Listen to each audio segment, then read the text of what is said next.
Wagalatia walidanganywa.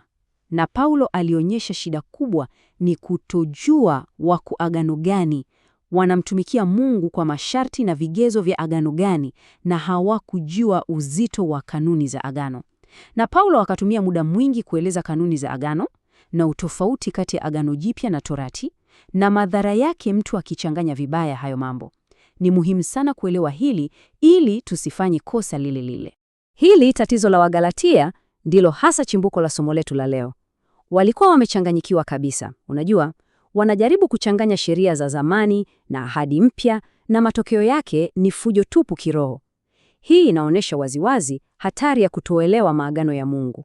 Na ndio maana tunahitaji kulichambua hili jambo kwa undani ili tusije tukaangukia kwenye mtego huo.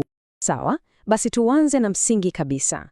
Hili neno agano linamaanisha nini hasa? Watu wengi sana wanalichukulia kama vile ni mkataba tu. Lakini ukweli ni kwamba agano takatifu ni kitu tofauti kabisa, na kuelewa huu tofauti kunabadilisha kila kitu. Hebu fikiria hivi. Mkataba labda wa biashara au wa pango la nyumba, mnaweza kukaa chini na kuubadilisha masharti yake, si ndio? Lakini agano la Mungu mara tu linapothibitishwa, yani linapotiwa muhuri, haliwezi kubadilishwa kamwe. Ni kama sheria iliyoandikwa kwenye jiwe, haiwezi kufutika wala kuhaririwa, ni ya kudumu. Na hapa sasa Mtume Paulo anatumia mfano rahisi sana wa kibinadamu kabisa ili tuelewane. Anasema, ndugu zangu, lijapokuwa ni agano la mwanadamu tu, likishathibitika, hakuna anayeweza kulibatilisha au kuliongezea kitu. Hebu tafakari kidogo.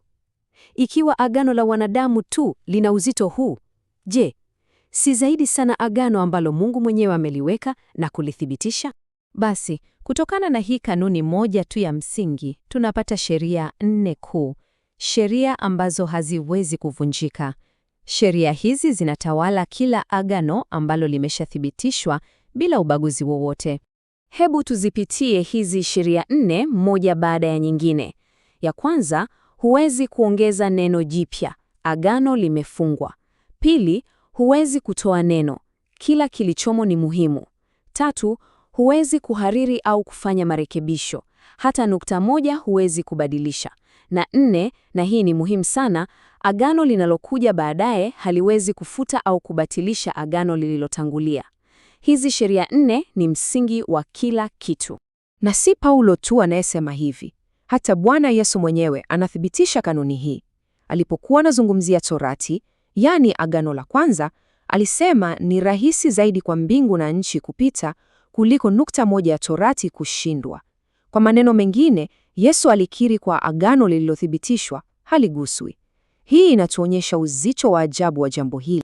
Sawa. Sasa tukiwa na hizi kanuni 4 akilini, hebu tuzitumie kuangalia yale maagano makuu mawili, Torati na Agano Jipya. Hapa sasa ndipo mambo yanapoanza kuwa wazi na kuchanganyikiwa kunaondoka. Kabla hatujaendelea, kuna maneno mawili muhimu sana tunayopaswa kuyatofautisha. Kwanza ni kuthibitishwa, yani ratification. Hii ni pale agano linawekwa kisheria, linatiwa muhuri na haliwezi kubadilika tena. Pili ni kuanzishwa, yani commencement.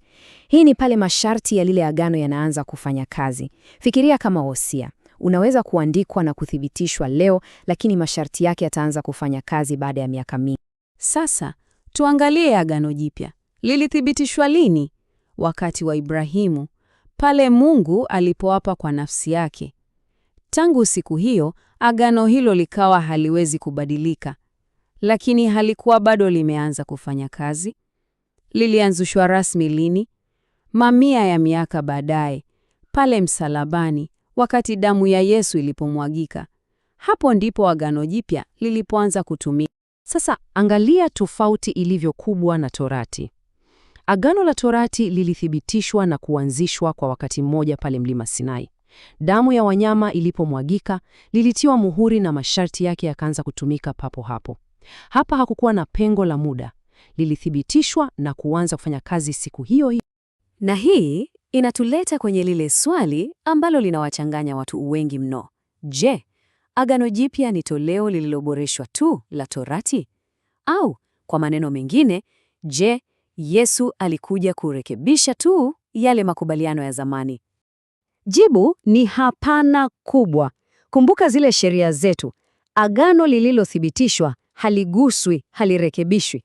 Kwa hiyo, Yesu hakuja kulirekebisha agano la Torati. Alifanya nini? Alileta agano jipya kabisa, agano tofauti bila kuligusa lile la kwanza. Haya ni maagano mawili tofauti na yaliyojitegemea. Na hapa andiko hili linaweka muhuri kabisa kwenye sheria yetu ya 4. Paulo anasema waziwazi, Torati iliyotokea miaka 430 baadaye haiwezi kulibatilisha lile agano lililothibitishwa kwanza na Mungu. Hii ina maana gani kisheria? Kwamba Torati kwa sababu ilikuja baadaye haikuwa na mamlaka yoyote ya kuingilia au kubatilisha ahadi ambayo Mungu alishampa Ibrahimu. Sawa, sasa tumeweka misingi yote. Swali la maana zaidi ni hili. Je, haya yote yanamaanisha nini kwetu sisi leo katika maisha yetu ya imani? Hapa ndipo tunapopata matumizi halisi ya ukweli huu. Hebu fikiria kama kuna kuta za kisheria zisizovukika kati ya maagano haya. Kwanza, huwezi kutumia sheria za Torati kufuta baraka za Agano Jipya. Pili, vivyo hivyo, Agano Jipya halifuti uhalali wa Torati ndani ya mfumo wake. Tatu, na hili ni muhimu sana kulielewa, kushindwa kutimiza sheria za Torati kama vile zaka hakubatilishi baraka yoyote tunayoipokea chini ya Agano Jipya. Na nne, kila agano linajitegemea. Sheria za huku haziwezi kuvuka na kuingilia mambo ya kule. Na hii kanuni inafanya kazi pande zote. Kitu chochote kilichotokea kabla ya agano kuthibitishwa au baada yake hakiwezi kutumika kubadilisha masharti ya ndani ya agano lenyewe. Mfano rahisi ni huu.